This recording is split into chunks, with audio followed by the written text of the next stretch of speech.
Fuck it. And welcome back to Scarred for Life, the podcast where we open up old wounds by looking back at the films that scared us as kids. I'm Terry. I'm Mary Beth. Each episode, our special guest or guests bring with them a movie that traumatized them as a child. This week, our special guest is Sean Parker. This is part 2 of the Mostly Horror podcast interview, and Steve Goldberg is obviously also here with us, talking about another movie. Hello, we are excited to talk to you again, even though it's 2 days in a row for us, really. But, yeah. Hi. It's long time no it hasn't see, even friends. been 24 hours. This is I know. Yeah. Wow.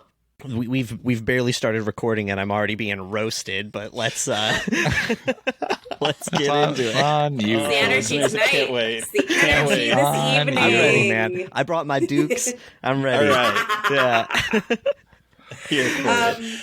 Okay, but before we get into that, Sure. we are now going to talk about, last episode we talked about the podcast and how you're kind of horror stuff now, but we are now talking about how you got into horror, or both of your intros into the horror world, which we kind of touched on a little bit last episode. But Sean, I want to start with you. How did you get into horror? Like, how were you introduced to the world of horror? Okay. So, I'm sorry, it's going to be a roundabout because I think it's several pieces that kind of fell into place at the perfect time. Hell yeah. Technically, the movie that I could have chosen for this episode, if I think it was on your list already as you've already covered it, but a movie that I could have picked is Scream, the first Scream, because one of my earliest memories in general, not just of the horror genre, but one of my founding memories is being about 3 or 4 years old. And I was being babysat by a older cousin, and me and 2 of my younger cousins were playing tag. I was being chased into the living room just in time to see Drew Barrymore hanging from a tree with stab wounds in her. Oh. And it's one of those things that are just, it's burned into my psyche. At the time, it was awful. It really, really messed me up. And I had like night terrors for years. I don't know if it was specifically that, but as a kid, I was scared of like everything. But I always had that like spooky bug. Like even though I was not the kid that wanted to hear ghost stories or watch, horror movies, I loved Halloween.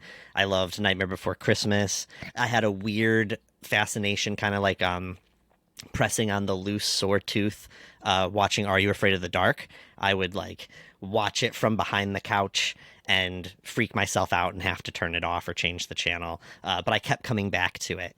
So yeah, I think that those things were building for a long time, but it wasn't until I was about 10.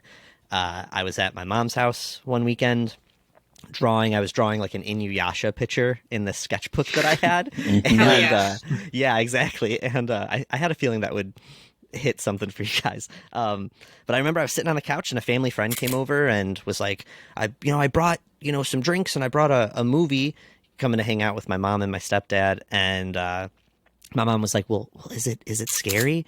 And he was like, it's like a thriller. And I remember my mom looked at me and she said, well, do you want to go into your room? And I said, no, I'll try to watch it. And it was this movie called Mindhunter, which is this weird horror. Oh. It's like the one with who is that? Who is that that's in that? He's in Deep Blue Sea as well. Oh, it'll come to me in a minute. Cool J? Isn't he in Deep Blue LL Sea? Cool J, dude. LL Cool J's in Oh, that I was movie. right. I can't Holy remember shit. anything all of a sudden. Yeah, dude. Yes, Also thank you. directed by Rennie Arlen, who did Interesting. Deep Blue Sea. Oh, that makes a lot of sense. But so they put that movie on, and that movie is not, like, to this day, I'm not going to tell you that it holds up or anything, but it has some really interesting kills, and I became obsessed. That same night, I watched House of a Thousand Corpses and Hostel, and I never went back. So. Okay, wait, how old were you? I was 10. And you're watching Hostel. Yeah, it was, it just came, I think it was like, I don't know if it was the Sci-Fi Channel or whatever, but those movies were literally back to back. I came in like 10 minutes into House of a Thousand Corpses, and Hostel came on right after, and I still love House of a Thousand Corpses. I'm not a Hostel fan, but at the time it was, I was exposing myself to stuff I had never done. It felt like I was challenging myself, and I think that's where I found my love in it, was being afraid for so long and then finally stepping up to face it. So House of a Thousand Corpses, though. Interesting. I love that. Do you not like that movie either? Do we just have different I'm tastes? not, I'm not a Rob Zombie fan. I'm Sure, just well, not okay. a Rob Zombie fan. I want to We stress. can hang out, Terry. It's fine. Yeah. Well, okay, I'm not. It's funny because when we talk about House a lot, it seems like Rob Zombie fans or Rob Zombie is very polarizing. You know, people are either obsessed with him or they don't like him at all. There are plenty of Rob Zombie movies that I don't like. There are plenty that I think are fun. House is his like one movie that I'm absolutely in love with. I do love that movie. I remember hearing so much about it and then finally being able to watch it, and I only got maybe 20 minutes in, and I was like, I'm done with Really? this. And then I tried watching more of his movies, and I just it's not for me. His stuff is just not for me. Sure. I think I haven't watched House. I only watched House of a Thousand Corpses once, and I think I liked it. I remember liking it more than all the other stuff of his I've seen. I liked Captain Spaulding. Oh yeah, Yeah. he's such an icon. I mean, Sid Haig was, an amazing. He's just a character. He's an entire personality, and I think even if you don't like that movie, you just can't deny that. Like, I mean, that movie is filled with very interesting characters, and Sid's performance is great, and Sid was a really cool dude. He was. I'm blown away that neither of you like it, and Mary Beth, you've only seen it once. Like, that's, to me, that's like a yearly watch for me at least. You know, like Really? there's a handful of movies that are just once October starts, I don't let myself watch them the rest of the year, but I throw them on in October as much as I want. Yeah. So House is for sure one of them. Dang, but we just have different tastes. It's fine. You guys It's are all gonna dog good. me later too. Hey. Oh, so many people I know and love Rob Zombie. It's just it just doesn't hit for me. I don't know. I like his But that's music. okay. Yeah, cue dig through the ditches and burn. Let's do it. I did like his version of the Munsters. I thought it was kind of cute, and I had fun with it. Anyway. That is no. Well, I have to say that's so funny because I didn't like it at all, and I was trying. So many people, the second it was announced, people were so mad, and especially when he announced that Sherry Moon was going to be Lily and stuff. And I was like, And then guys, the trailer comes out. let it happen. Well, even through the trailer, I was like, give it a chance. But I ended up not liking it. Oh, I fully thought it was going to be hot garbage, and I'm so sorry. I was wrong. It actually was kind of fun. But anyway, let's get back right the ship. Yeah, derailing No, you're all the time. good. But then, so Steve, we kind of talked a little bit about you weren't really a big horror person, right? So maybe refresh listeners a little bit about like kind of how you came into horror and how it's really just been recently, right? Yeah, I mean, I definitely have memories of horror, at least like horror for kids when I was growing up, or things that like stuck with me for a while, which is actually funny because since starting this podcast, I've like spoken to my dad about it, and he's been like, do you remember when you had nightmares about this thing? But like, so for listeners that may have not heard the previous episode, Hereditary, I think I said changed my life similarly to puberty, where it was just a physical full body experience for both Charlie and myself in that theater. And I was never the same. Like I love That was a sly joke. That took me a moment. I was like, "Who's Charlie?" And I was like, "Oh, the one who lost Terry her got head." there, Terry But got it took me a minute. It's hot." It's fine. It's fine. I've good, loved though. horror ever since. Fully deep diving into things that I don't like. I know what I like and I don't like. I don't like Rob Zombie type films. I don't like, torture porn and gore stuff, but like I love psychological art house, drama centric found footage, blah, blah, blah. But I do. So two things that I remember from when I was younger that this is the thing that my dad kind of reminded me of is, I think when I was younger, I had nightmares from watching Scooby-Doo. And I don't I think repressed a lot of my childhood. I don't remember. Nothing like my parents got divorced, but nothing really bad happened in my life. I just don't remember shit from when I was younger. But I do remember having nightmares. And I'm pretty sure it was because I watched Scooby-Doo, and my dad is very liberal and is not like, don't listen to that or don't watch that. But I think it was one of those things where he was like, maybe you shouldn't do that anymore. And I was like, yeah, probably not. I don't want to dream bad dreams again. I don't remember what it was from Scooby-Doo, but I'm pretty sure it was Scooby-Doo. And then the other thing that I remember, and I talk about this in the previous episode, is I've always been so uncomfortable by foaming at the mouth things. And one time I think I was probably 11 or 12, and I was at my mom's ex-boyfriend's parents' house for Christmas, and they had this huge house, and I was just wandering because my parents were drinking or doing whatever, and I wandered downstairs. They're just an open basement, like fully finished, but no one was down there, and the TV was on, and someone must have been watching Law and Order. At that moment, I stumbled upon a scene in Law and Order where a man had taken pills and he was just lying on the ground foaming at the mouth. I didn't know the context at that point. I stuck around long enough to find out that it was Law and Order, but that memory, like I'm sure if you Googled like Law and Order foaming at the mouth, there's probably like, a whole season dedicated to that, but like it's probably hard to find that. But I remember that so visually, and it's always made me so uncomfortable. So those are like things that I know I didn't really talk about, like things that scarred me for life, but for sure that did. So those are two really early horrific memories that I have. Huh. Wow. The facial I can't expression. imagine. So specific. I thought you were I don't going to have say a lot of Cujo or memories. something. Yeah. But then you Law and Order. Wild. Yeah. Yeah. Huh. Yeah. I don't Yeah. have a lot of memories from when I was a kid, but that one is very like, I can still remember the fucking huge tube TV, and Oh, yeah. Oh, yeah, huh? it was just yep. Every time he hears dun dun, he just panics. So Yeah, I just like shake a He little starts bit. foaming at the mouth a little bit when he Yeah. hears it, actually. He starts foaming at the mouth, and then it just becomes this horrible cycle where he can't stop Yes. panicking. Yes, Yep. exactly. I'm so sorry. So do you? I'm sorry. Were you afraid of foaming at the mouth before that movie, or was that the movie that like? Is that like, or that TV show? I mean, do you remember? I don't think I knew that could happen. Okay. I think that was Okay. me learning that could happen. Like I always like to have the glass half full. I like the glass to be full in general. And I think was just like your body works, like I didn't think about death a lot as a child. I feel like Sean and I probably had such different childhoods, but I thought didn't about think death all the time. Yeah, well, I do now, but I didn't waste my childhood thinking about it. But like, I didn't like All right. I didn't think that like things could happen, and so I saw a man foaming at the mouth, and I was like, "What in the fuck? You're not allowed to do that." And You that's mean you just didn't like, lay awake as a child worrying about not waking up in the morning and worrying about dying as a child? Just us? Cool. Me for No. sure. But Yeah. all It the only people I happens- care about dying. Oh yeah. it only started happening in my mid-20s. Thank God. Oh man. Welcome, Welcome. I guess. Yeah.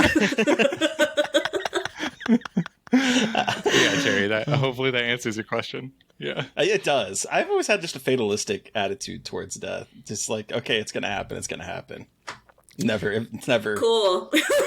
My well, Congratulations. For me, so I'll touch on this a I bit. need antidepressants, so. Me too. Well, so do I, but for different reasons. I'll take what she's having. Anyway. I grew up with my grandparents, and so I don't know when the concept was introduced to me, but I was just, it wasn't that I was afraid I was gonna die. I was afraid that they were, like all the time. Yeah, and okay. yeah. So the idea of like being dead or dying really quick has never really gotten me, but the idea of finding out that I'm dying, like I'm sick, and then losing the people I care about has what. Even when I was afraid, I'm sorry. Even when I was young, I just thought about like, what if I woke up and my grandparents weren't, like they died in their sleep or something. So I was obsessed with it. I do have that issue now as going into my 40s with like my parents and whatnot, like seeing the movie Relic from, what was that, Yeah. 2-3 years ago? Yeah. Like just destroyed me because dementia has run in my family. And so like, I definitely have that towards other people. But like today, the whole submarine thing is happening right now Yeah. while we're Yes. recording. Yeah.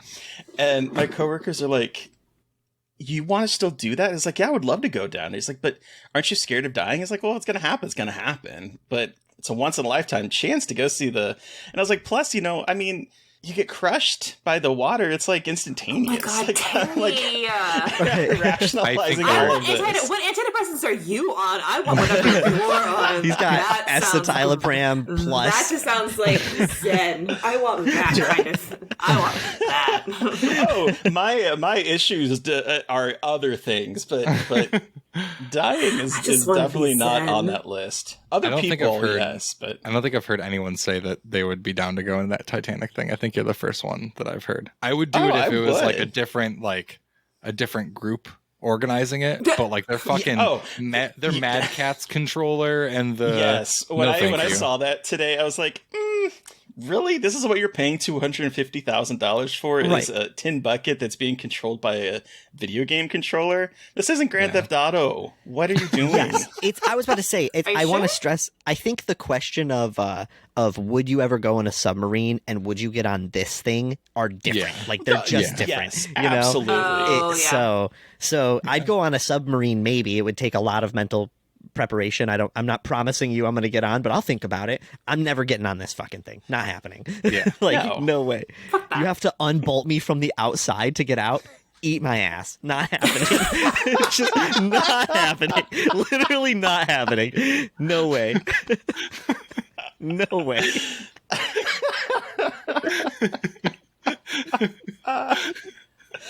Wow. Sorry. Never apologize. Never. Wow. That was What were a we great talking little anecdote. That's incredible. So suffice to say, Sean, you were a scared kid growing up. I don't know. Yeah. I don't. It was always I've had an anxiety disorder forever. 100%. It was Yeah. I was the kid that, like, if my parents left, I remember like times where my grandma or my mom, I lived with my grandparents, I would visit my mom on the weekends. It's a whole complicated thing. But Yeah. if I was left alone, if the parent left and was like, I'm going to the store, I'm doing this, I'll be back in an hour or whatever. If it went a minute over the hour, I was convinced that they got in a car accident or something happened. Oh, wow. And I would was the have full same blown. as a kid. Yep. I was exactly. And the I'm talking, same. I remember like hysteric crying, like complete panic attack. Or my grandma would wake me up at the same time every day for school. And if I woke up and it was after that time, my brain, I just remember coming into consciousness and my first thought is she died in her sleep and I have to go check. Like I've put my finger under my grandparents' nose countless times. No. Yeah, like that's just the kid. I've just always been an overthinker and assume the worst person. And I don't know. I'm going to therapy soon, so maybe we can check back in a few months and I can give you some more answers. But and I was afraid of being kidnapped too. I was like deathly afraid. Yeah, if a car drove by too slow, I was like, they're gonna take me and keep me in a cage somewhere. Like I don't know where these ideas came from, but I was fucked in the head as a kid. I'm still fucked in the head. Did Hostel make it worse? Did it make it better? Like No, it's and by that point it was a way to, I think that like part of what made me fall in love with horror was realizing like, oh, like this is just a way to vicariously kind of confront the things that you've been creating in your head anyway, you know? So it's like, yo, your head's already full of the bad things. This is a way to get it out. You know, you're not putting stuff in. And I think that, yeah, for me, but yeah. Oh, yeah. Very, very similar situation with seeing horror as a way to like get all of the anxiety out of my brain, at least for a little bit. That's definitely been a big thing for me growing up, for sure. Gives you a way to Helps contextualize it. Yes. Yes. 100%. And we now all share one brain cell. We are all now Boom. For a moment till we get to Dread. for but a yeah. moment. Cherish this moment while we can. Yes. But then, Steve, were you easily scared as a kid? I think I had the things I was scared about. And I'm still scared of things. Like I don't like going into large bodies of water, and I don't like spiders. You know, like I fuck a spider. And but Terry hates those are spiders with a dirty passion. yeah, but those aren't the things that like I will I'll be like afraid to watch a movie of, I guess. They're just they don't affect me to that way, but it's like it's just the personal thing. But yeah, I think I'm Have you seen Arachnophobia? if I saw it was a long time ago. I got it on VHS. I got you tonight. Isn't Christopher Landon redoing that? Because I think, or is it Eight Crazy? Yes. Yeah. So I'm stoked. I'm stoked for him to redo it because I'm like I want to reapproach it because I fucking hate this movie. I'm never going to watch that movie again. Well, wow. Understandable. Yeah. Yeah, I mean, hope it must hit all the wrong buttons the right ways. Which is fine. It sure does. Yeah. I mean, listen to our episode about it. Terry goes. I have to. We have an upcoming episode with someone that I'm not sure when it's going to post, but there's an upcoming episode that is all about the movie, and that's literally the last time I will have watched this movie. I refuse to watch it ever Hell again. Yeah. Amazing. Yeah, I love that you're that like. Yeah, you're that like. I respect. I watched the movie like this the entire time. I can't.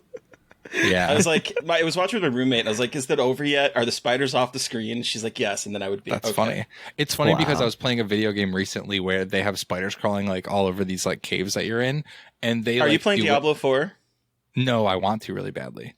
Oh, but that's my experience with Diablo 4. Yeah, I assume the same. But yeah, I was like, I fucking feel creepy crawly now. Like I don't want to be a part of this anymore. Spiders are weird. Yeah, but no, I mean, I don't think I was scared that easily. I was very susceptible to jump scares. So that was like, whenever I would go see horror films with my friends, like that dragged me to see them before I was a fan of the genre, aka like Quarantine. Like every jump scare fucking got to me. That said, I've always been a fan of like monster films. Like Cloverfield is very much my shit. Came out, the January of 2008 before Quarantine did. So like that sort of stuff doesn't scare me, but yeah, very specific. I'm also curious, like in your horror journey now, like after you've watched Hereditary, what have been some of your favorites that you really... I know we talked a little bit about it last time, but like I know you said Hereditary. What are some of your favorites? Not necessarily that have scared you, but like that are your favorites. Yeah. Oh God, that's a good question. Hereditary solidified that Ari Aster is just going to be one of my favorites forever. So I love Midsommar as he calls it, but I feel like that's kind of pretentious. I just call it Midsummer. So I didn't like Beau's Afraid. I wouldn't call that a horror film, but it's mostly horror. What There's else? A fucking spider in it. It does have a fucking spider in fucking it. surprise spiders. What other, literally like no other horror film. It was like Hereditary, and then like everything else has been fine after that. I will say we did talk about like Speak No Evil, and that's one that really like hit hard. That in Innocence from a couple years ago. Sorry, I should talk Speak No Evil. Oops, no, it's fine. I don't care. It's fine. You were just about Talk to Me. Well, Talk to Me, I'm trying not to talk about. Yeah. That's Talk to Me again, just to blow smoke up Talk to Me's ass. Talk to Me's ass. That is as close as I have felt to the feeling I felt during Hereditary that I've had since in the past 5 years. It is so fucking good. Talk to Me is very close. To give you guys some context really quick, a big part of our show and just mine and Steve's relationship has been me trying to get him to have some fucking fun with some of these movies, and there's plenty that you like, you like what Scream is doing. There's, I think, like especially when it gets into like the meta or the horror comedy realm or like playing with the genre in an artistic way, that's where that's his alignment with it. More off, stuff. Yeah. And I know it's I mentioned like, things that like bear the aesthetic, like this isn't horror and it's made for kids, but like Over the Garden Wall is fucking perfect. Like that's something that I would say is like one of my favorite things. And I know I mentioned this. Is that the one with where the gif of the pumpkin carving the pumpkin? Yeah. Is that from? Yeah. I've never seen it. I consider that horror adjacent / horror. Yeah, it's so mostly good. horror. It's mostly amazing. horror. Yeah, It's weird. it's- It's so good. No, it's perfect. The Innocence. Sorry, I'm like going through things that I've like rated The high. Innocence is so fucking good. More people need to see it. It is so fucked Yeah. up. It's going to be one of those movies that ends up on those lists in like 5 or 10 years, and everyone Yeah. starts About the watching kids? it because Yeah. the kids in the It was- apartment complex that have That's psychic fucked up. powers and fuck Yeah. with each other. It was great. It's really funny because the guy who directed that is Eskil Vogt, and he. Yes! It's funny because the same year he also wrote like one of the most beautiful like quasi coming of age films in The Worst Person in the World, and it's like insane that he was able to do both of them. range. I interviewed him and was like, "What?" He's like, "I wrote The Innocents first. Like that was the one I really wanted to make. That's the one I've been trying to make forever." And I was like, "Oh shit!" So, and it was just like it was cool to talk to him about it because I was like, "You also made me cry with The Worst Person in the World. Like, what the hell?" He's like, "Yeah, Yeah, but that's very much like that vein. So the vein of The Innocents. Like I love Yorgos Lanthimos. I love Fincher. So like Seven and The Killing of a Sacred Deer is like one of my favorite films ever made. Things that like really toe the line of horror. But like once you get into the like, I can enjoy the classics and stuff like that. And I do love Scream. Scream's one of my favorite horror franchises. But I'm not like in love with Halloween or Saw or, you know, like the big tent poles. That's just not my vibe. Not even Freddy. Freddy's No Nightmare on cool. Elm Street. I like I like it, but I'm also like again I'll watch and appreciate an old film. It's very rare that an old film hits me the way that a new film will. It's again going back to like the contextual stuff. Like I don't think I could experience one of those films the same way that other people have. Like I've watched almost all of the Alien films except for 3, which is funny because I love Fincher and I fucking love those. Like I got out of them and I was like, hell yeah, aliens. I was so stoked. But I feel like, you know, the Nightmare movies are just like, that was fun. I see why people like it. What an interesting premise decades ago. Wait, have you seen Don't Look Now? Don't Look Now? Yeah, Donald Sutherland, the Nicholas Roeg film. You need to watch write it. it down. You will change your You do. perspective Based on on, movies. what you you've like. said. You need to watch it like tonight. I will. I'm writing it down right now. Don't Look Now. No. Nicholas Roeg. Okay. And it stars Donald Sutherland and Julia Christie. Yep. Okay.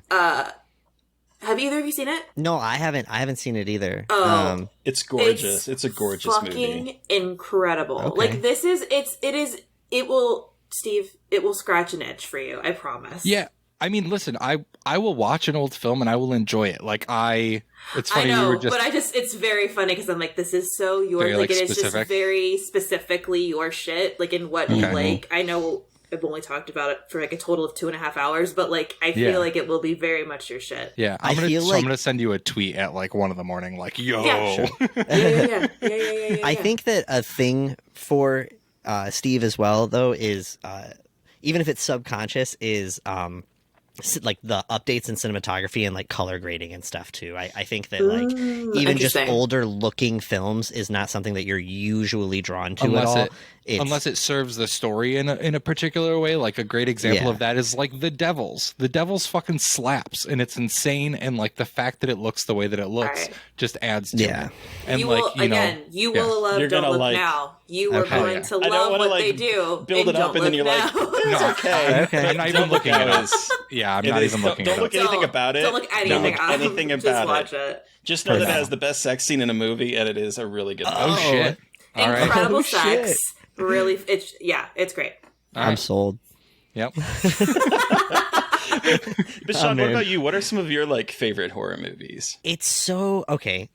I've realized that, you know, being asked that over years, I don't really update it often. I think that just as a person, I'm the type of person that a big part of the reason I love something is rooted in nostalgia over anything else. Nostalgia and just like the experience. I could end up leaving a movie feeling like I love that movie so much just because I had a really great experience watching it with people that I really care about or things like that. And it's rooted in a place in my past. So I've really been trying to dissect that. The list that I usually give people when I say my top 5, and I feel like I'm just going to get shit, is John Carpenter's Halloween.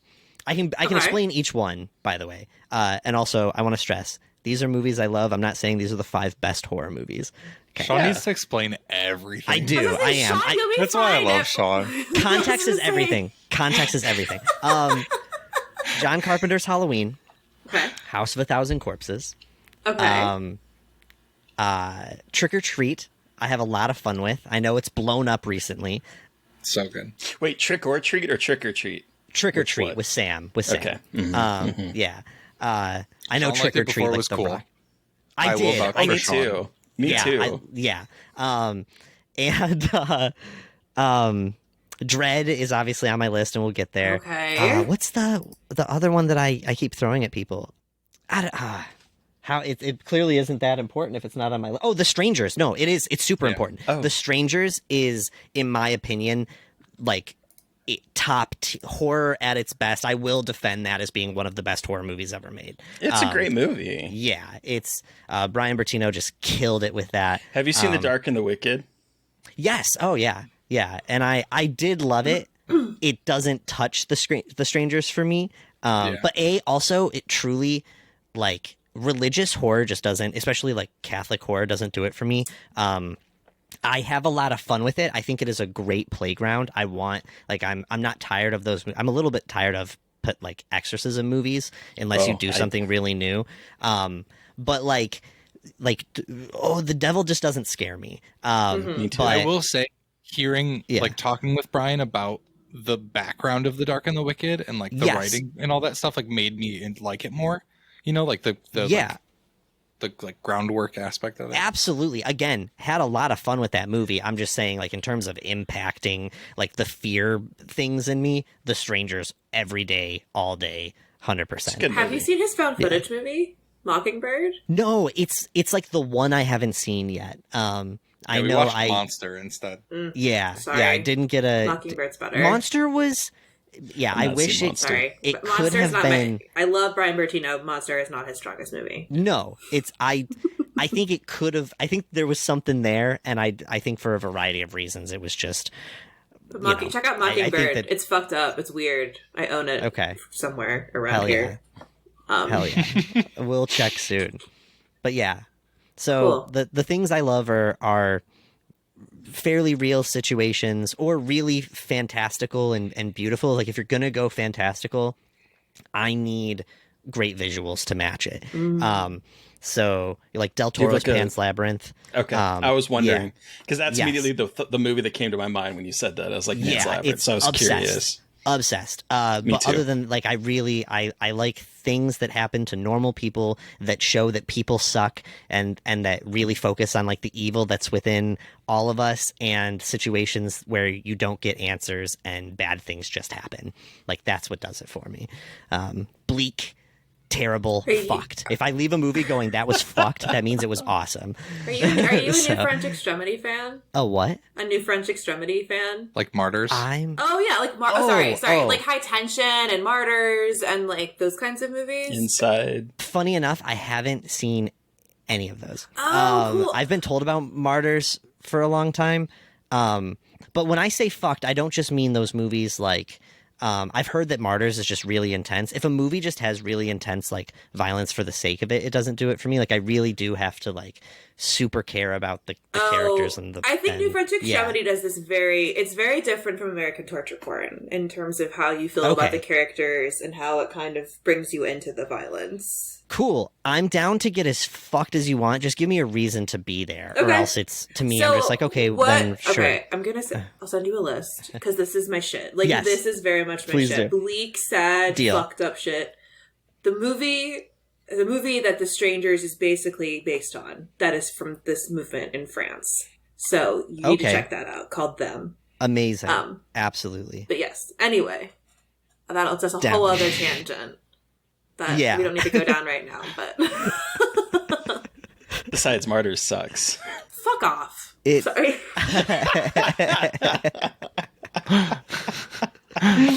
She says it with love. It is with love. I just love murders. Totally get it. Have you seen Murder, Steve? Still got to see it. No, I haven't. Okay. Nope.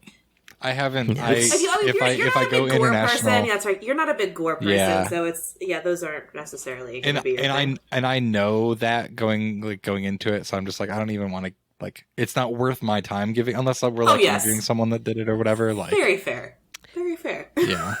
If I go international, it's like very, like drama, horror, like that sort of stuff. So cool. Yeah.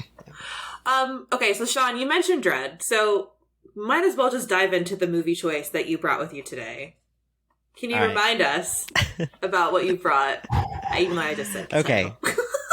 So the movie that I brought to chat about today is a movie called Steve's warming up. is a movie called Dread. Dread is one of the After Dark Horror Fest 8 films to die for. It's based on a short by Clive Barker, and I also want to preface, I don't want to like tell your listeners what to do or whatever, but I'm a big proponent of like, you need to see this movie completely blind. Don't spoil it. So I encourage people to watch it before letting me spoil it here. Personally, I think that the odds of you liking it are higher if you go in completely blind, but maybe that's just me. It might be because I went into it blind. But let me just read a super brief synopsis. I'm so sorry. Let me read You're good. I didn't say it's guaranteed. I said it's more likely. That's fair. Very fair. But, okay, so for listeners who are sticking around for this, let me read you a super brief synopsis before we jump into talking about Dread from 2009. Not to be confused again with the Judge Dredd / Dread movie. Yeah. This is very different. In this Dread, directed by Anthony DeBlasi, 3 college students set out to document what other people dread the most. However, one of the 3 turns out to secretly be a sadistic psychopath who uses this knowledge to gruesomely torture his subjects. Okay, before we get into it, I just want to say that I find this statement so misleading because it is very obvious. I go into this thinking, ooh, is this going to be a mystery? Is one of them secretly sadistic? No, you know right away who the fucked in the head person is in this movie. But anyway, that's neither here nor there. Wait, I have a question. I have a question because you have the IMDb open. Did DeBlasi write this as well? Yes. Like write the screenplay? He did. Okay. Sorry. So I want to say it's not meant to be a mystery, and I really think that when I say go in blind, I mean if you know more than the title, you know too much. If you have even 1 second, look on my DVD. I have blacked out the back. Oh my god. So that when I give it to people, they can't fucking read the back. Reach. You had that ready to go. Yeah. Right there. Well, Sean was proud. I also have Clive Barker's Volumes of Books Blood, of Blood. that contains the short story. Okay. But this is what I'm saying is like literally if you know anything, if you know the synopsis, if you know that one of them is messed up, then I think you know too much. I that's my take on it. But yes, you do pick up on someone's neuroses fairly quickly. Very quickly. Yeah. Well, let's go back to when you first saw this. Tell us why this is your Scarfella pick. Tell us about when you saw it, all the dirty details about when you first experienced this movie. All right, I'll talk about experience first, and then I'll give you why. Okay. So I basically grew up watching horror movies with my friends. Like once I hit 10 and I became obsessed, it was just a matter of collecting my people that loved the same thing over the next few years and converting friends that I already had into it. And I don't know, I was probably like 16 or 17. I was invited to go hang out with my friend who's also my roommate here, Chelsea, and our friend Holly. We were going to Holly's. They were already prepping a movie night. They're like, we just ordered a pizza. We're about to go pick it up.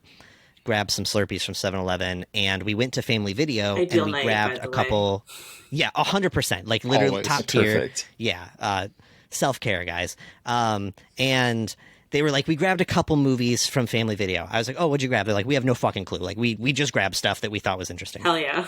So I go over there, and partake in snacks and pizza and everything. And we watched some movie. I couldn't even tell you what it was. And then immediately followed that movie with Dread. And that's why I'm big on, all I knew was the title. I didn't even see the cover of it.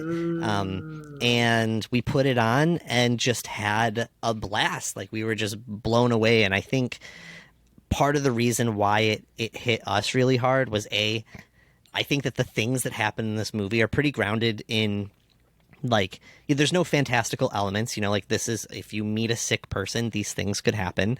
And it was just different than the horror that we were watching. I think everything up until this point was all like slashers and ghost stories and monster flicks. And this just felt really different to me. And I think that for me specifically, the reason it hit so hard, and I'm sure we'll expand on this, but is it kind of opened me up to what the word horror means and what the genre could be. And it just made me go, oh, there's this whole other type of movie. And yeah, so love it. I'm sorry, how old were you? I think I was like 16 or 17. I'm going to say 16 but it could have been a little bit later. I feel like it wasn't that long after it came out. Okay. But I don't know for sure. So then what about it scared you so much? Well, so that's the thing. So this is where, I guess, where my pick maybe doesn't fit exactly what you guys are looking for. It's not that it's scared. Well, okay, the scariest thing to me, or the thing that made me the most uncomfortable, is I really don't like worm-like things or parasites, and maggots just freak me out. So the steak scene was really intense for me at the time. It's still hard for me, but especially then, like, like pale, nauseous. Just looking at the maggots was a lot for me. Specifically on like a thing of food. Like I almost think it would have been easier on a body, if that sounds weird, but seeing it on like a steak was just, and then what she had to do to it, I mean, she gets pretty intimate with that steak there and is literally picking it up maggot covered and eating it. So that was a tough scene for me. But I can relate to that, because I've had this story, and I thought it's been like it's been like how many years now? 4 years almost. It'll be 4 years in October that we've been doing this, and no one has brought this up. So I'm gonna share, because it's the perfect time. Watching Lost Boys, there's the scene where he looks down in his thing and it's like full of worms as he's eating it. Turned me off of eating spaghetti. My favorite thing in the world. Turned me off of eating that as a kid for months. And so I get that, particularly with like that scene with the meat. It was really disgusting. Yeah. That meat was very gray. Rancid. It was blue. It was blue. It was like normal blue. I mean, it's kind of hard to tell because everything is so desaturated in these early movies that it's kind of hard to really kind of tell. Yeah, 100%. Wow. Yeah, I can. It was a lot. Yeah, it was a lot, and I don't know. I just couldn't stop thinking about it. I think that it was one of those movies where like I had never seen that, and even I mean by that point I had been a pretty intense horror fan. Almost exclusively watching horror for about like 6-7 years, but that was my first time where I couldn't even wrap my head around how they filmed it. I was like, what is she? I still don't know what she's eating, because she's putting that in her mouth. It looks like she's taking bites off of it. To me, it's way grosser than watching them eat the actual like intestines and stuff that they got on the set of Night of the Living Dead. Like that scene is just rough for me, and maggots freak me out. I couldn't even be in that room with her. So trying to figure out how they did that on set is just too much. Couldn't do it. Cool. So then, okay, so what about it has stuck with you? Like, what about it has made it like a top 5 movie for you and has like how you kind of imprinted on it in a way? All right. I think that prepping for this, I've been thinking a lot about it. I actually wrote out like stuff trying to like understand, because I've been confused when I first saw it.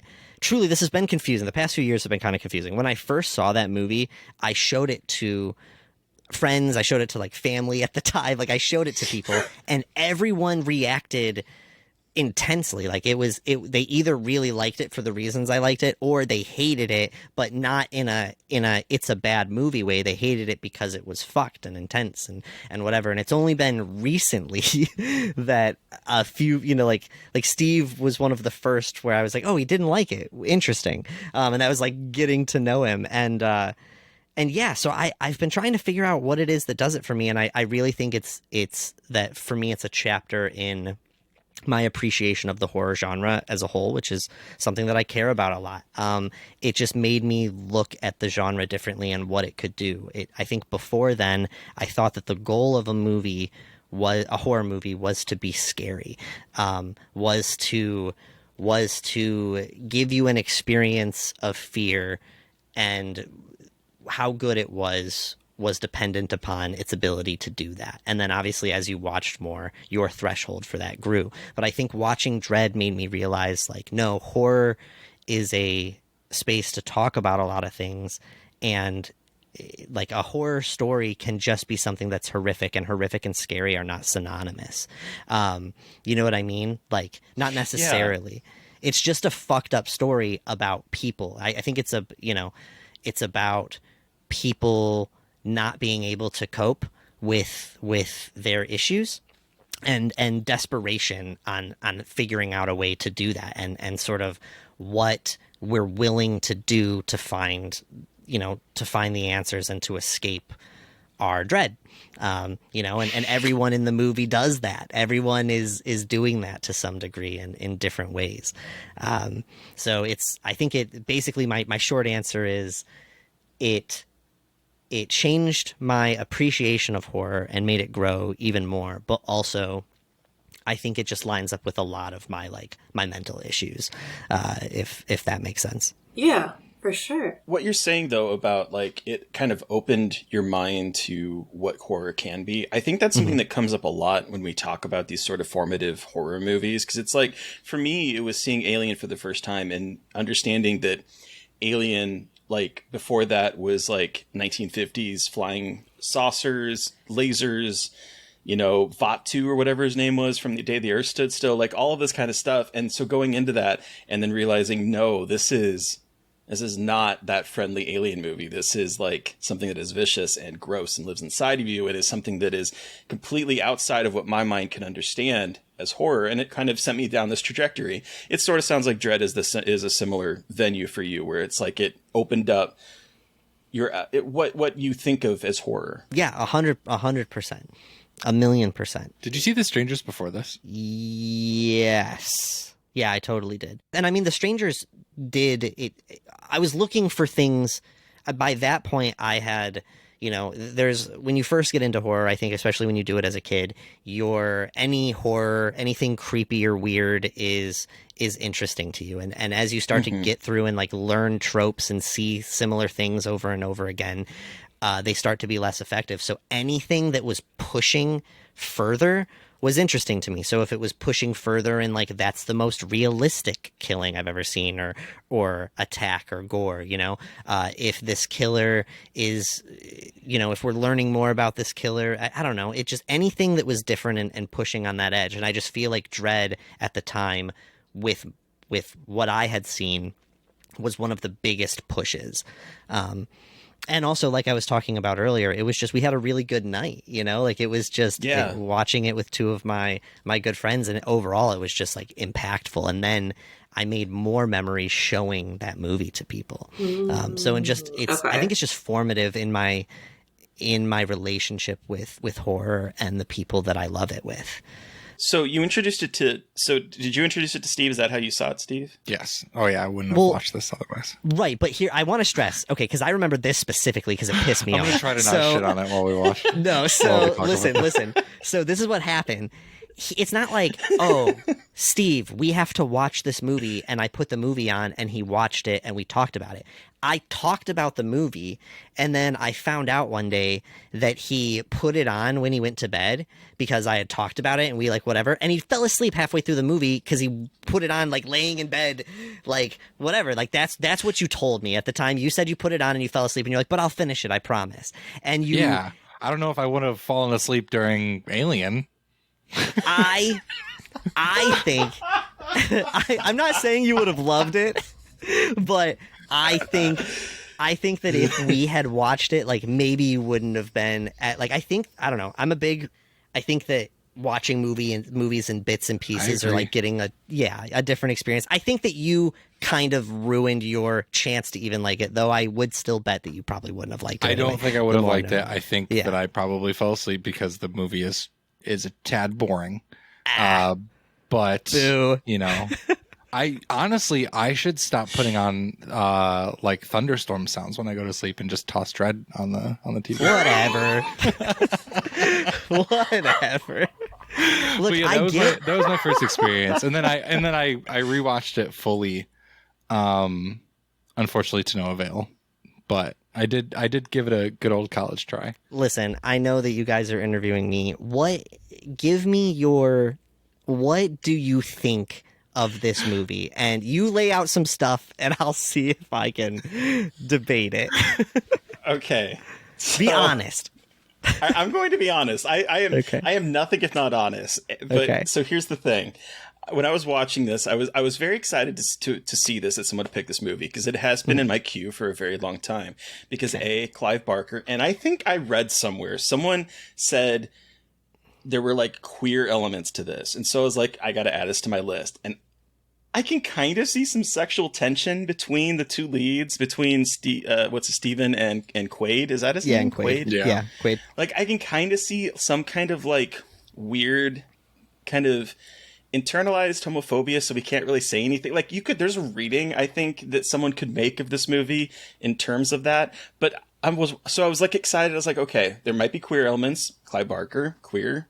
I'm like, maybe this will be good. And I just kept thinking, I have to agree with Steve. I was watching this going, this is kind of boring for a long period of time. I'm like, when does this like torturous stuff kind of start happening? Because it's like I thought it'd be more in line with that, and then it finally does happen, and I was like, this feels very of the time. This feels very of the early aughts, coming towards the tail end of like the torture porn franchise, or the like Saw. Like, this has a Saw ending. The ending of this feels very Saw-like.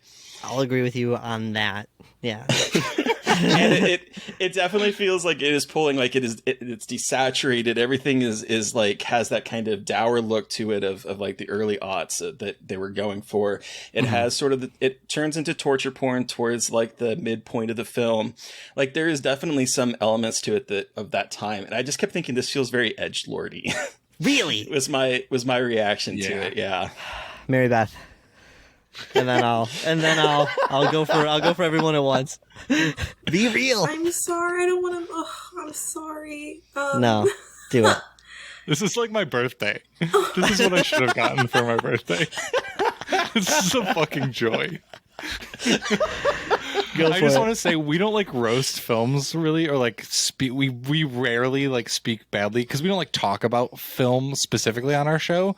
So we just like, if we don't have anything nice to say, there's no reason to even like critique. So getting to like fully like critique a movie like Dread, is it's fun. A plus. See, that's what we do on like our little mini-sode. We only talk about, we usually 90% of the time only talk about movies that bring us joy, that we want to share with other people. Yeah. But it's like, when it comes to the interview, it's whatever the guest brings, and I'm not gonna lie. I'm gonna be my truth.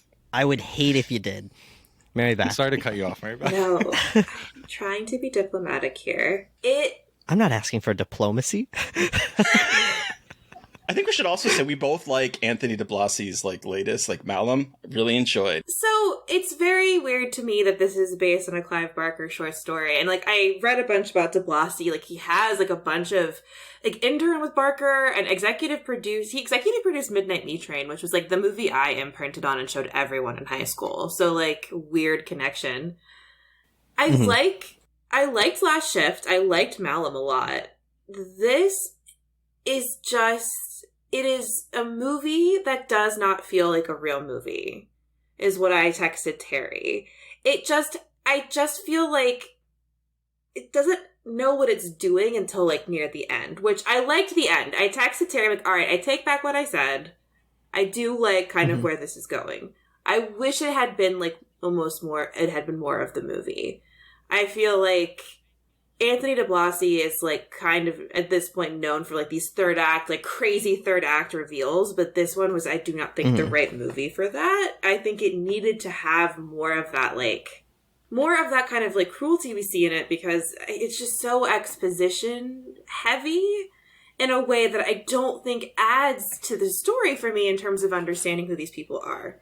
And my other problem with this movie is that, yes, there's this, what's his name? The guy who's tortured and he has hearing, like, issues because of his hearing. Joshua. Yeah. But the only other two people tortured are women, and they're like put through these like really, really like extended long torture sequences, and it is so textbook 2009 torture porn to like take and like adding a woman who has a birthmark and like doing like playing with that and having her bleach her skin and then imprisoning the woman who is raped. Like we have, of course, somehow rape of course has to come into it. And I know that this is a very 2009 film. I just think that there's so many things in it that are just not executed well and fall too hard into these like edgelord film bro stereotypes to me. I'm sorry. So no, you're fine. You're fine. So okay. So first off, I'm gonna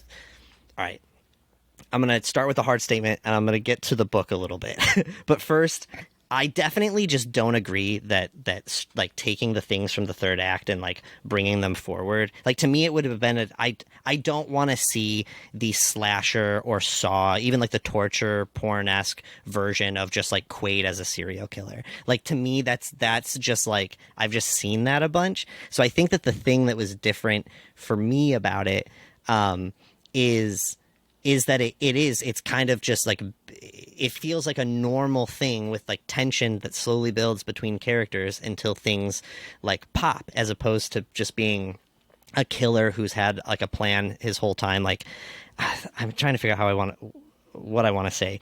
I get what you mean though. Like you're seeing it more as like we're seeing a more realistic version of someone who is trying to deal with a mental illness rather than like a crazed serial killer who already is like a theatrical human turned monster. To me, it was like and I never really thought about the to me like Quaid's. I think that the two women being hit was.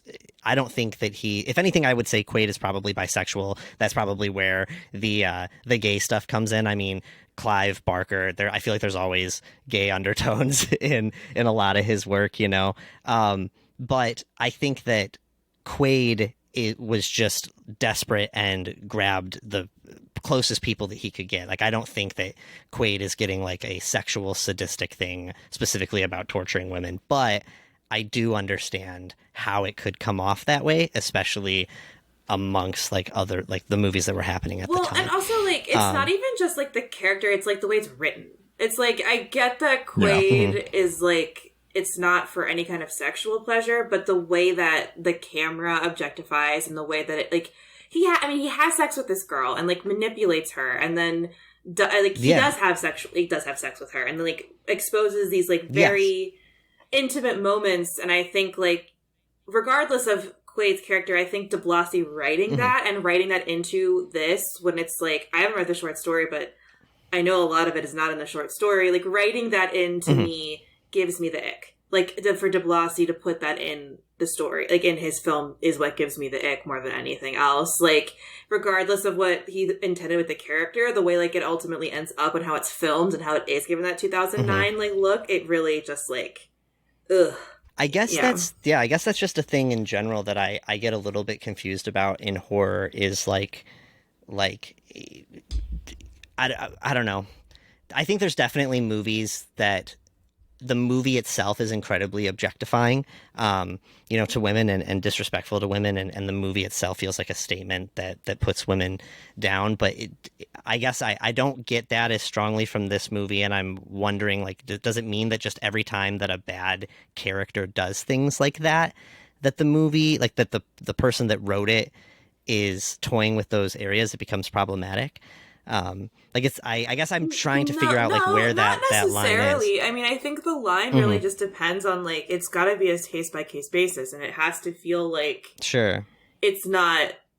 It has to feel to me that it's not coming from an exploitative perspective. And again, this is it. Sure. I think what I'm talking, and again, like what I'm talking about is subjective. I'm not saying like I have the objective truth about like all this stuff, but I'm saying like from a subjectively, I think when you're seeing something that I feel is like adding to this exploitative nature of a movie. And again, like in terms of the context of what this movie is operating in, it is operating in a pretty misogynistic period for horror in terms of how women's bodies are portrayed. But like, I'm also saying like, I'm not saying you can't have a character who has been molested by her father, but we don't have to use that and then have her keep going through trauma and then shove food in her mouth and make her relive her rape as a child. I just think that is not being used in a way that feels anything more than exploitative. In my opinion, it just feels like it's being used to titillate and to make it even more fucked up. And I love fucked up shit. I love rape revenge movies, but like, and again, like, this is just from my perspective, I just think it doesn't really add to me. It just kind of feels mean in a way that does not feel like it adds to the film's like message or what it's trying to accomplish. That more than anything, interesting to me, I think is like what it like to me. It feels like it's riding an exploitative line more than anything to me. Sure. Yeah. It's I have never had anyone bring up these specific issues about this movie. So it's definitely something I want to think about more. I also obviously like, especially hearing, from a woman that this made you feel those things, like I can't, there's nothing I can say to that, it's that makes me want to rethink the whole thing. Cause I just, where I feel like I can pick those out in other movies, I just haven't picked them up as much in this. I think that it's definitely fucked up. Like I think I didn't see it as like, exploiting women as a whole in this. I saw it as this person has this really fucked trauma, and I just appreciated that the movie was willing to go that dark, I think. And I wasn't thinking about like man or woman, it just happened to be that. But I get that you can't deny that those things are there. So fair enough. I think that's a fault of the film as a whole, is kind of its writing. So it's like it's either like overwritten, in my opinion, it's at times either overwritten or underwritten. And so like, I think the moments where you have the opportunity to give any like semblance of reason behind the traumatic things that the woman is experiencing are underwritten, and they just kind of exist. As opposed to your point, like Mary Beth, like the exposition in the first act is like overwritten to the point where it's kind of boring. So yeah, I mean, I think that this is, I mean, again, like Sean and I both, like, I don't think that I watch films with a specific like critical nature, or at least like I look at it with a straight white man point of view, like most of the time. But I will say recently, like I had my biggest, moment of like realization in a film when I was watching Terrifier, because that's something where I'm kind of with you. Like we had this conversation with Jenna Cannell from Terrifier about these issues in the film, and I think it's something that it's so worth like looking at these different films with a second vantage point, and seeing the subtext, or at least like the subconscious, subtextual things that are in there, whether it's like internalized misogyny, which is, I think a big thing in Terrifier and possibly in this too. I obviously I'm not going to like call someone a misogynist, unless it's very blatant, but I think that's what it is with those like mid to early 2000s films, is like internalized misogyny by male writers who maybe are early in their careers and haven't had like industrial experience in the industry to allow them to have a viewpoint to kind of expand how they're writing or like fix it. Yeah. I think about like this time in movies and the way posters are. For instance, we have Quarantine. And we talked about that with our last recording about with the way the poster is framed. We have here, which is a naked woman cowered in a corner. And then I think about movies like Captivity that like focuses on the female's face. Like it is definitely, this era of movie is definitely putting a lot of weight on women in peril and almost mixing it with like sex. Like the there's no sex coming from Jennifer Carpenter on that picture, but the way the picture is framed is very much like she's down on all fours. She's wearing, as Mary Beth had said last night, you know, it's the tight kind of shirt. Like it is the way the gaze is framed. And I do feel that in this movie, but it's also the reason why Mary Beth and I have a very big disagreement about Martyrs, because I don't like the direction that Martyrs goes as well. And it's because of female characters that don't have agency. And I don't feel like the characters in here really have agency. Well, okay, so... And I think that's where my problems come Sure, with. so I have a couple of questions, and I feel like I want to state them all instead of one by one, and just kind of throw out like where my brain might be kind of confused. I am confused about why Martyrs would be completely different unless it's just about the element of... Because Martyrs is a rape revenge story, right? Am I wrong? It's not. It's a revenge, but it's not rape revenge. It's not rape revenge. Okay, all right. Then I guess toss that. But then I'm curious about your guys' thoughts on like 80 slashers and just the slasher genre in general, because I would think that those are way more objectifying than the like, I see what you're saying, especially with Quarantine, like looking at the poster. I don't think I get it from the whole movie as much as you guys have been talking about, but the poster, I'm like, okay, I see what they're saying. I don't get it as much in Dread, but I have been newly introduced to the concept that it's even there, so I need to relook at it. But yeah, so I'm curious about your guys' thoughts on the slasher genre. And then, isn't removing people's agency like part of, like, it's a horrific thing? Like, I think I know what you mean. Like, I think that there's movies that do it in a way that are like entirely meant for the male gaze and are done either blatantly or subconsciously by like misogyny in the writers. But I don't know. I think that like it, to me, it makes sense with this story that like that's what Quaid is doing, because that's like what happened to him. You know what I mean? Yes. Yeah. So to kind of answer both your questions, because I am a huge slasher fan, but my favorite slashers are actually Nightmare on Elm Street. Like that is a series, and that one I would say does not really have that same sort of issue that like Friday the 13th did, where it's like this idea of people, you know, hot women getting naked and showing their boobs. Like that happens a little bit in a couple of the Nightmare on Elm Street movies, but that one is, I would say that one does not fit that sort of stereotype of That's fair. What we think of with the 80s slashers. Not as much, for sure. Right. But I can absolutely see, particularly with like Friday the 13th and movies that were aping that style, it is definitely tits and ass, and it is definitely focusing on the women being terrorized and running through the forest. Completely agree with you there. When it comes to like agency, so like I think for me in this movie, we have Quaid and we have Steven. They both feel like they have agency in this movie. The two women that are in this movie do not.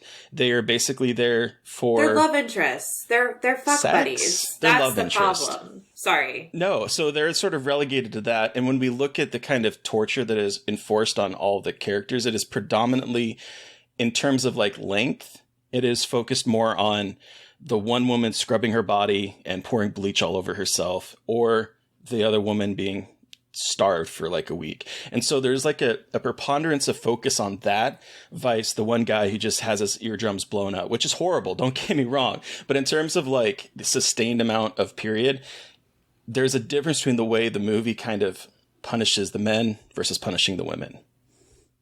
And so I think that that's sort of where my issues come. I want to definitely add to that, because I mean, I've written a lot about like how the horror has a lot of problems about like misogyny, and I just have a pretty big eye for it because, one, I am a woman and I've had a lot of lived experiences of being a woman, and I also wrote my master's thesis on rape revenge movies and how the world has looked and like the male gaze. So like I am aware that I am like more programmed to look for these things in movies as well. And like, I can still watch movies, like some of my favorite movie, like I love some of these movies that are absolutely terrible with in terms of like misogyny. I'm not saying a movie is unwatchable or bad if it has it. I just think it's important to talk about it and acknowledge it, because Absolutely. I think like we're not going to get like, I'm not going to be able to watch shit if I don't want to watch any misogyny and horror. And like contextually you can like, like I know this is about horror, and that is just because of the way the world it works in contemporary context and changing whatever. But I will never like fully discount, not never. I will almost never fully discount a movie on like misogyny stuff unless it is like rampant. But in this movie, I want to add on what Terry was saying too, is like it is about the two guys. And if we had like branching perspectives of spending more time with the female characters, if we had more time like getting to know them as characters and not just as like these kind of sad sack add-ons that are used to make the two men feel better about themselves sexually. I'm being harsh, I apologize, but that's whatever. And then they're both at the end like, and you know, even the guy who gets Josh, he gets to come back with an axe and get revenge. But these two women are either left tied or in the hospital. They're not like I think when Terry says agency, it's not like, it's more just like they at least have a chance to do something like what the male characters get to do in terms of revenge, not just be kind of like damsels in distress that have to be saved and then are just kind of seen as like the ones that get the worst of it. And it's just like, it's just like, it is just such a choice to have all of these things come together in terms of having these female characters. And I think it might not have been intentional, but I still think it's important to realize like, well, if you subconsciously did this, then like, maybe we should interrogate why you subconsciously thought that was the right choice. And you know what I mean? Like, that's like, and that I think is another important thing to acknowledge. Like, I'm not saying that de Blasio is a rampant misogynist, but I'm saying that like in 2009, misogyny was rampant. Post 9/11, everyone was like, women have made us weak, we must be strong men. And even if like you didn't actually think that, you have that so deeply ingrained in your psyche with how like crazy media was, that there's like it has that subconscious effect, I think. And so I definitely see what you're saying. I think that helped a bit. I will say, so you said none of you have read the short story, but you looked into some of the differences. No. Which I think is just incredible. I wish they had kept the clowns, to be perfectly honest with you. Hardly. It's really vague, and you kind of have to piece, like, you're almost like, wait, what, is that what this really ended up being about? When you read it, when you read it, you don't... Wikipedia gives a very, like... straightforward. Bit by bit, like... It ends up, basically, in the short story, I think it's just kind of hinted that the person that killed Quaid's family was, dressed as a clown. But it doesn't even directly say that. It just kind of... like hints at it later. I don't know. It's kind of confusing. To be honest, I don't really love the way that the short story is written, but there are some differences that I want to bring up that might defend Anthony maybe to a little bit and put at least some of it on Clive. So in the short, it is just Stephen, Quaid, and Cheryl. Cheryl is not a love interest of Stephen at any point. Cheryl is 100% just a throwaway character in the short, and it ends up being like a mind for Quaid to argue with at first, and then Quaid wins her over for what he wants to do. So she's definitely just a device used in that tool. That the short story is just about two guys. It's about Quaid and then Stephen, who is written to be much more like just kind of worshiping Quaid and like teacher and understudy in the story, which I don't like that much. And so Joshua from the movie comes into play by splitting Stephen's story kind of into, and I think Abby is not a splitting of Cheryl, but like an add-on to the concept of Cheryl. So I think from the story to the movie perspective, Anthony gave the woman character in it more time, more agency, but I get what you're saying. But to go with my other point, though, the edgelord aspect of it, it's not that the woman is a vegetarian as in the short story. It is that she was raped by her father, and when she smells meat, it turns her stomach. Like, that is like an additional additive that is not in the short story. And it adds like to this, oh my God, can it just be that she doesn't like to eat meat? So, like, so I think, I get what you're saying. I think, so in the short story, it's not just that she's a vegetarian. It specifically says that she's a vegetarian, but it says that she has like a complete like fear and distaste of meat. It literally says the words fear of it, and it just doesn't ever explain why. And I mean, this statement won't do anything for you guys because you don't really like the movie in general, but to me, it without that element, or at least something to bring it to that intense level of why, then that whole arc and like point in that whole scene falls apart. Like, her just being a vegetarian and forcing her to eat meat in that room just doesn't do, like, to me that's just strange. I need the like fucked up context of why. What if her dad choked and died on a steak? That's goofy. That to me, that's goofy. I'm not saying. I just feel like there's something. I mean, like, I understand wanting to add like an extra layer to it to make it even more, but I just, as someone who is just like, I don't think we need to like, I am not by any means a person that says rape should not be on film. I think rape is an important thing to portray in movies, 100%. But in situations like this, where I do feel like it's not used in a way that I think is, it just, again, it feels exploitative, in my opinion. Sure. I think that's why, you know what I mean? Like, that to me is a use of it where it's like, I just think there are other things you could have done, and if that is the most titillating thing you think you can do to a woman and all this, and like, ooh, maybe we should interrogate that, like, pull that apart a little bit. Sure. And again, sorry, just one more thing, sorry. And like, again, contextually, it is adding into a pile of movies contextually that just continuously are like, you were raped, so that's why you're fucked up, and it's like, yes. Yeah. I think so. I think 100%. And it's hard. Like, rape and horror is something that is obviously so hard to talk about. It's specifically hard for me and Steve to talk about when it comes up on our show, because we are just two cis straight white dudes, and trying to figure out like how I feel. Like, I'm torn between this place of like trying to be honest about where my thoughts and whatever lie about it, and also acknowledging like there are reasons that I have like the opinion that I do about it, because I'm completely unaffected by these other things. I to me, it makes sense that rape is used a lot, especially in the horror context, because it's one of the most horrific and violating things that you could do to a person. And it's, you know, it's put out there a lot. I think the fact that we have a harder time talking about that than we do about all of the other terrible things that happen to people in horror movies, that happen to people in real life, you know, that like a person that has been through a stabbing is going to have a really hard time watching a movie where a person gets stabbed.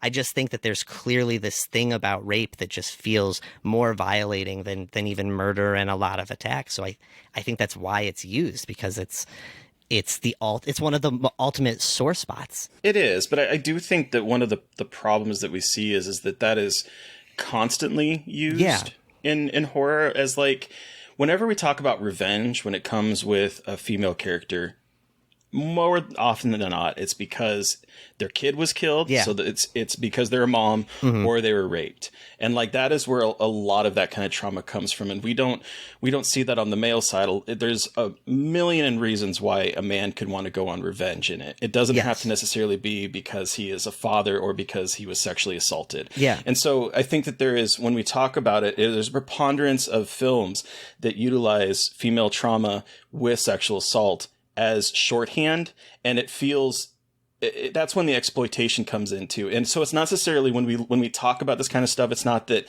it's this movie's fault. It's that this movie is part of a broader picture that is using this as shorthand in a kind of gross, sometimes tittillating way. Meant to be titillating. It's not titillating, but it's meant to be as sort of like, again, male gazing and titillation, with the exploitation, mashing violence and sex together. Sure. and focusing on female pain. Like that happens preponderantly a lot when it comes to female characters. It's gotten better over the years, Yeah. but like it's just when we take a look at it, that is typically the only spot that directors go for, and it becomes boring. I mean, Yeah. Sure. taking out what exactly it is, it's if you keep saying the same thing over and over again to a particular type of character, it's like, okay, can we do something different than just having that? And so I think that this becomes sort of, particularly with that era, when you're looking at the whole era of the torture porn and the way that film of the early aughts kind of sexualizes and victimizes women. This feels just kind of, whether it's trying to do something smarter or not, it's debatable, but it just feels like part of that sort of problem that we had. Sure. I totally get that. I think that, especially with what you just said there, it makes it make sense to me why I'm not as hit as hard by it. I haven't seen, even to this day, I haven't seen that many movies, even in the horror sphere, that have rape scenes. I know that plenty exist, but I've only, like, the ones that I know that I've seen, this isn't horror exactly, but like Girl with the Dragon Tattoo, Last House on the Left, both versions, and The Hills Have Eyes. And of those four, I personally still like Last House on the Left, and I still like Dread. Oh, I'm sorry, and Dread. I don't like the way, like, I personally am made really uncomfortable. I'm made uncomfortable in a different way by the way it's done in The Hills Have Eyes, and I just wasn't super interested in the Girl with the Dragon Tattoo personally. But what I'm saying is, like, I haven't been overexposed to those things, so for me they were just really intense moments that I wasn't getting anywhere else. I didn't see these movies after seeing a ton of horror movies that were filled with them, if that makes sense. But absolutely, it's important to acknowledge that the genre is filled with that, and like you've been pointing out, that specific time period was filled with it. And it's not like there's like horror, it's not like it's, there's a lot of sexual assault in horror films, but it happens to, like, all genders. Like, there's a lot of sexual assault in horror films, and it's mainly women.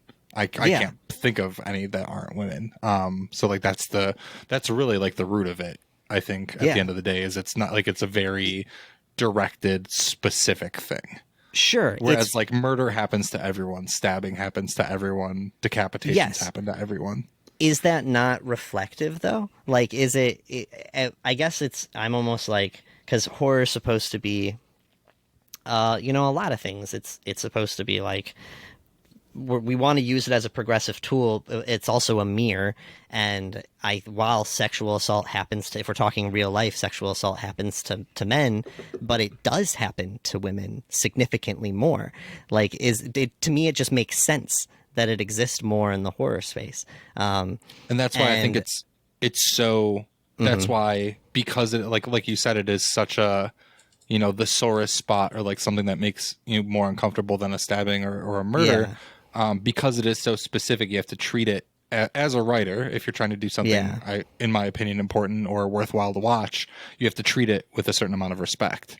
And so I think that's the root of it, is, like, in my opinion, de Blasi doesn't treat it with a lot of respect. It's simply a footnote, as opposed to, like, the film Revenge, which is obviously a different POV, like, whole different bag of marbles. It is treated with this other level of respect. I think you can add, the woman is a vegetarian because when she was raped, the meat thing, but there needs to be a level of contextuality and writing done to make it feel like it should exist there, and there's no reason for it to exist there. Like, it is simply for him knowing that a woman being raped is bad, so I'm gonna put that she was raped in the movie, and that's it. Just knowing that it'll elicit that response.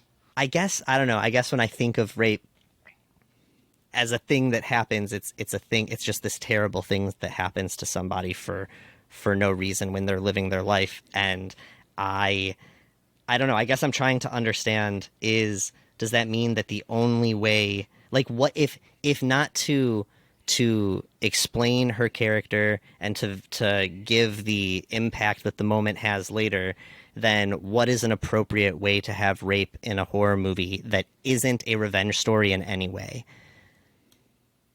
Is that the only way that it's appropriate? That's a genuine question. I don't think it's that way, but I also think that it's used very glibly by a lot of people. I think that it's used as a plot device and a way to frame a woman, and it's the only way, like one of the only ways a woman can be traumatized. I know this is not something new I'm saying, but like it's used so glibly that I think that's the issue, is that it's like the plot device for women. It's like the plot device for women a lot of the time. And like, I don't know, like a lot of like the male characters in this are given a lot of like other explanations about the depth of their trauma, but hers was just like, my dad had sex with me and my mom didn't know. And I was like, you're not like, can we get like a deeper look at that? Like, I think just like throwing in like it just feels like a little dash of trauma when I think if you're going to use rape, you gotta like think about it. And like, look, I'm coming at this as someone who, one, has done a lot of research about this, and two, is a rape survivor. Like, Absolutely. To bring it down, sorry, but like, just like, bringing that in here, my perspective is also very different because I've had that lived experience and I don't really want to, like, again, I am someone who doesn't mind seeing it, but when it's used, but I'm much more kind of critical of how it is used and how it is approached because of my lived experience. And I think that, like, it's important to be able to kind of, like, point out, like, hey, do we have to have that be the thing in all of these movies? And, like, why is it being used? Like, why is that? Like, I want to know why. Like, why is it being used? Why is sexual assault the thing that needs to be used? And if there's an answer to that question, I think that's great. But if it just seems like because it's really fucked up, I think we have to interrogate that. It just feels for shock value. Yeah, in this it's film, just for shock value. Honest. And I don't think rape should always be used for shock value. I know that it's like this whole fucking thing of like, well, there's murder and murder, whatever, you know, but like, it's just like, the thing is that rape is almost always portrayed towards women to demean them and to put them in their place. And that is not cool. Like, I know revolutionary, like, opinion, but like, it's just and like, it's not obviously as explicit in a rape revenge movie here. And I'm not saying that, but again, it's following that trend of seeing women as kind of like lesser things that can be used as playthings. And this is a problem in like every fucking genre of horror, is where women are demeaned and used as objects of fear and desire. And that means that from fear and desire intersect like with sex and violence, like with rape, it's the perfect thing to put a woman through to be scary to women and kind of hot to men. And it's gross. And like, that's the problem, is like when you start interrogating that and you start thinking about that, you realize how much of horror is predicated on like those kinds of fantasies, and it's really fucked.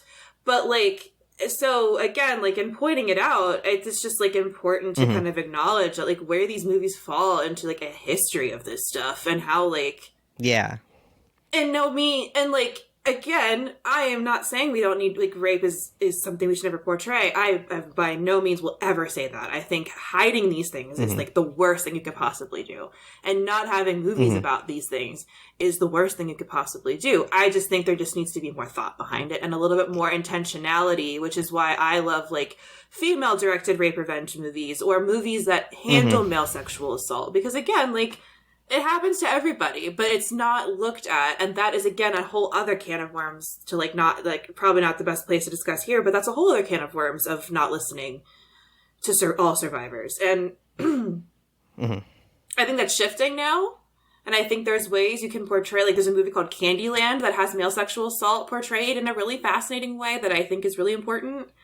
And I think that there are ways to be, like, having these discussions. I just think they need to be more careful and a little bit more intentional with what they're doing, rather than just like, we'll throw this in to shock or like be scary and be fucked up. Like, that's the sole thing. Yeah, I 100% agree. I guess it seems like in every single way about this movie, I just had a completely different experience than you guys. Like, I just don't see it as a throwaway. Like, it doesn't feel like they don't feel like throwaway characters to me. That moment doesn't just feel like a shock moment. Like, to me, this is one of the better ways. Granted, I haven't seen a ton, but one of the better of the limited that I've seen. So I want to stress, I'm saying that to stress that I agree with every point you made. I just didn't see those issues in this movie the way that you did. Like, that's what I'm trying to understand and see. We're not going to solve the issue of exploitation in this conversation, but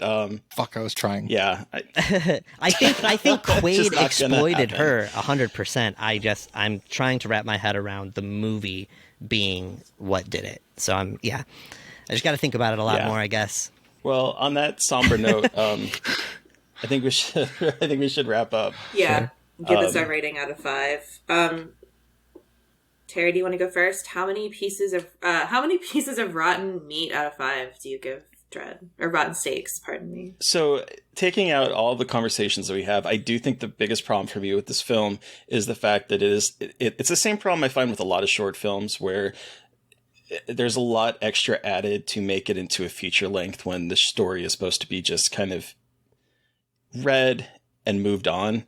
And so I do think that part of the problem for me is that we have half the movie that feels like exposition and the other half that feels like a very quick journey through what that era was already doing in terms of like the kind of torture porn aesthetic. Whether this is torture porn or not is debatable, but it has that same kind of aesthetic and same kind of plot points that a lot of those types of movies from that decade have. So for me, this just did not work for me. It's a 1.5, unfortunately for me. It did not register on any level for me, unfortunately. What about you, Mary So Beth? I'm going to give this one 2.5 rotten steaks. I think like I shared my problems with it. I shared like my thoughts. I think that there are some really interesting things going on here, especially in terms of like the serial killer stuff. And like, I know it's kind of like a Saw light. And I think there is some really interesting stuff going on here. I just think that, like, between trying to adapt a short story and trying to give it, like, the 2009 twist, I just think it's a little bit of a stumbling block for de Blasi. I can see where he's developing a lot of, like, his style, and that's really kind of cool to see, because this was his directorial debut, so it was really interesting to see, like, his style developing, and, like, what you see in his later films, and kind of, like, the way he structures his scripts. It's kind of cool to see that growing. Yeah, I think, like, again, I shared my issues with it being slow and some of the things it does, but I will give it 2.5 rotten steaks out of 5. I'm going to throw it to Sean and Steve for the final word. Starting with Sean. Actually, let's start with Steve first, and we'll end on the positive note with Sean. So, Steve, you first. How many rotten steaks out of 5 do you give Dread? Just like Terry, I would give it 1.5 rotten steaks. Why the half? 5, 1.5. Yeah, but why the half? I'm surprised you didn't just say 1. Well, because I think that there are worse. 0, it has to be a really bad. I'm not going to go through my rating system. I would say 1.5. Rotten steaks or rancid steaks or I just think it's boring and poorly written. I think that you have a movie at the end of the day. I think that the half probably comes from the acting. I would say that all the actors are pretty game in this. For some very uncomfortable shit. I will say that not Jackson Rathbone. What's the other character's name? Quinn. Quaid. Yeah, Quaid. When I said Quinn, I was thinking I have Scream 6 on the mind. But Quaid is Jackson Rathbone, right? No, Sean Evans is Quaid. Yes. Yeah. Oh, gotcha. Okay, so yeah, Sean Evans' character. Sean Evans from Hot Ones, holy shit! He plays like an anime villain to me, and it just is so weird. Yeah, rewatching it last night, it was funny that you mentioned Inuyasha because he like kind of wants to be and I think that's where like there's like every anime villain has like a strange like like a bit of not strange queerness, but like a bit of queerness to them. I feel like fuck yeah, they do. Yeah, and so. Sorry. So yeah, I think it's again boring and not well written, unfortunately. 1.5 Right, and meatballs or whatever we said. We'll end on a positive note for Sean. I am gonna go ahead and say that No. It's I'm gonna give it a 4.5. Okay. Rancid steaks. And I would have given it 5. I'm gonna go ahead and say that I can still confidently and strongly say that I disagree with all of you about most of the things about it. The one thing that I'm that I'm reconsidering is the way that it treats women, because I truly didn't, where I see that in a lot of other movies, and obviously you want to grow every day. I didn't realize or see those in this movie, so I want to review that. But other than that, I strongly say that it is not boring. It's not most of the other poorly written, the things that you guys say that it is. So I just experienced it differently.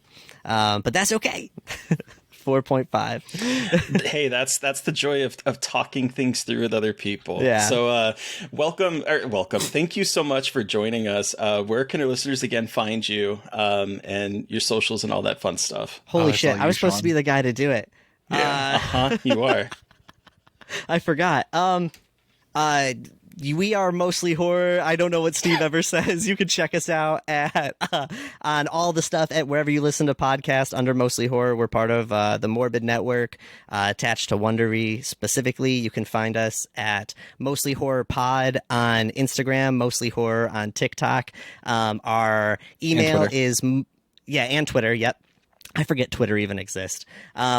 But Mostly Horror Movie Night at gmail.com to send us emails, write us, and talk to us about anything. I am everywhere at either Hypocrite Inc. or Hypocrite.inc. And Steve is everywhere at Steven is Average. Are you that on everything? Yeah, everything. Anything else? All right. I'm average I've heard you everywhere. say it enough. And yeah, I think I did okay. Yeah, that was good. Hell yeah. All right, I'll take I'll it. keep doing them for the show, but that was good. Yeah, I'm not the guy. He's the guy, but... So, listeners, you've heard from us, but we want to hear from you. What was your experience with Dread from 2009? You can send us an email at scarredforlifepodcast@gmail.com or reach out to us directly on Twitter. I am at MB McAndrews. And I'm McGailey Dreadful. And CC us on those emails. I want to know. I gotta We'll know. forward them to you, don't worry. All right. And of course, don't forget to follow the podcast on Twitter at Scarred Podcast. And please don't forget to review, rate, and subscribe. And if you want to help support us, we are on Patreon. Thank you to Eric Power for our artwork. Thank you to Sean Keller for our music. Thank you everyone for listening. Please stay safe out there, but most importantly, stay creepy. And until next time.